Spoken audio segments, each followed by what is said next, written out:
বাংলাদেশে একটি ছোট্ট গ্রাম ছিল। একটি পুরনো দুইতলা বাড়ি। বাড়িটি গ্রামের একদম শেষ প্রান্তে বড় বড় গাছের আড়ালে দাঁড়িয়ে ছিল।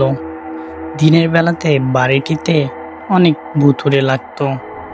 গ্রামের লোকেরা বলতো বহু বছর আগে ওই বাড়ির মালিক হঠাৎ এক রাতে নিখোঁজ হয়ে যায়। তারপর থেকে বাড়িটি পরিত্যক্ত পড়ে আছে। রাত হলে নাকি বাড়ির ভেতর থেকে অদ্ভুত শব্দ শোনা যায়। একদিন গ্রামের চার বন্ধু রাহাত, সুমন, রিফাত আর জয় সিদ্ধান্ত নিল তারা বাড়িটি রহস্য খুঁজে বের করবে। একদিন সন্ধ্যায় তারা টর্চ লাইট নিয়ে বাড়ির দিকে রওনা হলো। আকাশে কালো মেঘে জমেছিল। চারপাশে অদ্ভুত নীরবতা। বাড়ির সামনে পৌঁছে তারা দেখল লোহার গেটটি আধ খোলা। বাতাসে গেটটি কিচিৎ শব্দ করে দুলছে। চলো ভিতরে যাই, রাহাত বলল। তারা ধীরে ধীরে বাড়ির ভেতরে প্রবেশ করল। ভেতরে ঢুকতেই একটা স্যাঁতসেঁতে গন্ধ নাকে এলো। দেয়ালগুলো ভাঙা, চারদিক মাকড়সার জাল। হঠাৎ উপরের তলা থেকে ধূপ করে একটা শব্দ এলো। চারজনেই চমকে উঠল। কে আছে? সুমন চিৎকার করে বলল। কোনো উত্তর এলো না। তারা সিঁড়ি বেয়ে উপরে উঠতে শুরু করলো। সিঁড়িগুলো এতটাই পুরনো ছিল যে প্রতিটি ধাপে কর্মর শব্দ হচ্ছিল। দোতলায় পৌঁছে তারা একটি বদ্ধ দরজা দেখতে পেল। দরজার নিচ দিয়ে যেন হালকা আলো বের হচ্ছিল। রিফাত কাপা গলায় বলল, ভেতরে কেউ আছে নাকি? রাহাত সাহস করে দরজাটি ঠেলে খুলল।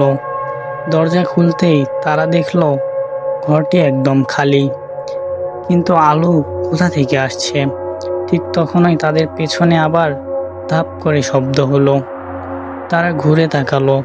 করিডোরের এক প্রান্তে যেন একটি ছায়ামূর্তি দাঁড়িয়ে আছে। চারজনের বুক ধড়ফড় করতে লাগলো। টর্চের আলো ফেলতেই ছায়াটি অদৃশ্য হয়ে গেল। আমরা এখান থেকে চলে যাই, জয় বলল। কিন্তু রাহাত রহস্যের শেষ দেখতে চাইল। তারা আরও সামনে এগোলো। করিডোরের শেষ ঘরটিতে একটি পুরনো কাঠের আলমারি ছিল। হঠাৎ আলমারির দরজা নিজে থেকেই ধীরে ধীরে খুলে গেল। ক্যাচ ক্যাচ ভিতর থেকে ঠান্ডা বাতাসে বেরিয়ে এলো। বন্ধুরা কয়েক পা পিছিয়ে। ঠিক তখনই পুরো বাড়িটা যেন কারো হাঁটার শব্দ শোনায় গেল। মনে হচ্ছিল কেউ তাদের দিকে এগিয়ে আসছে। শব্দটি ক্রমশ কাছে আসছিল, কিন্তু কাউকে দেখা যাচ্ছিল না। ভয়ে সুমনের হাতে টর্চ পড়ে গেল।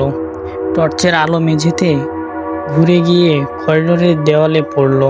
সেখানে তারা দেখল পুরনো ধুলোমাখা দেওয়ালে বড় বড় অক্ষরে লেখা, ফিরে যাও। চারজনের শরীর ঠান্ডা হয়ে গেল।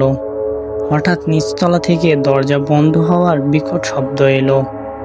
তারা দৌড়ে নিচে নামতে লাগলো, কিন্তু নিচে এসে দেখলো মূল দরজাটি সত্যিই বন্ধ। অনেক চেষ্টা করেও খুলতে পারল না। ঠিক তখনই উপরতলা থেকে আবার হাঁটার শব্দ শুরু হলো।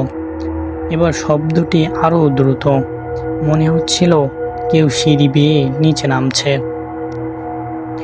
বন্ধুরা আতঙ্কে এক কোণে দাঁড়িয়ে গেল।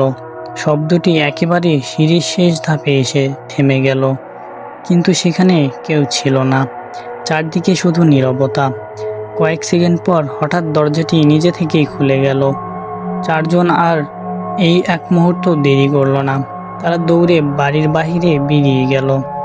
বাড়িতে এসে পেছনে তাকাতেই দেখল বাড়িটি জানালায় সাদা পোশাকের মতো একটি অস্পষ্ট অবয়ব দাঁড়িয়ে আছে। পরের মুহূর্তে সেটি অন্ধকারে মিলিয়ে গেল। সেই ঘন্টার পর চার বন্ধু আর কখনো ওই বাড়িতে কাছে যায়নি। আজও গ্রামের মানুষ বলে গভীর রাতে ওই পুরনো বাড়ির ভিতর থেকে অদ্ভুত শব্দ শোনা যায়। আর কেউ যদি সাহস করে বাড়িটির কাছে যায় তাহলে দেয়ালে লেখা সেই একই সতর্কবার্তা দেখতে পায়, ফিরে যাও। গল্পটি কেমন লাগলো কমেন্টে জানাবেন।